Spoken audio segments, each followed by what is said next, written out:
je pense que beaucoup de personnes ont peut-être pas fait la transition, justement, la coupure entre l'enfance puis l'âge adulte. Donc, on se laisse encore beaucoup influencer par le regard de nos parents. On veut donc plaire, on veut donc être la petite fille modèle parfaite qui fait plaisir à maman, qui correspond tout point à son idéal, alors que nous ne sommes pas nos parents, nous ne sommes pas notre mère.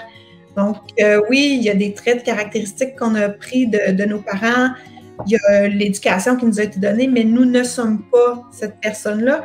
Et si jamais ce que nous sommes ne plaît pas, mais que vous êtes bien, à qui vous devez faire plaisir en premier? À vous.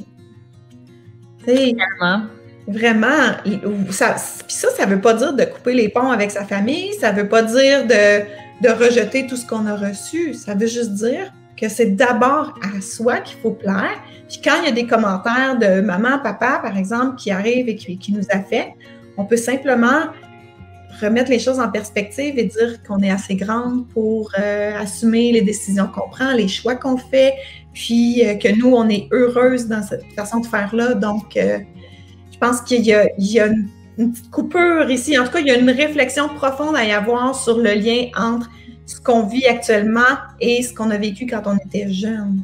Oui. L'époque dans laquelle nos parents ont vécu, par exemple, c'est pas la même que nous aujourd'hui. Puis les valeurs ou ce que les gens ressentaient à l'époque, ça a changé, ça a évolué. On reparle parfois de la mentalité judéo-chrétienne qui a été inculquée très forte là, chez certains, mais je ne sais pas si parmi les personnes qui nous écoutent, il y en a qui ont vécu ça, mais je me rappelle, ma mère me disait que quand elle était jeune, on lui disait « Fais attention, tu ne peux pas faire ça, le petit Jésus te regarde, tu vas être puni. » Il y avait là, c'était plus juste le regard de papa-maman, c'était le regard là, de Dieu là, à l'époque. Là.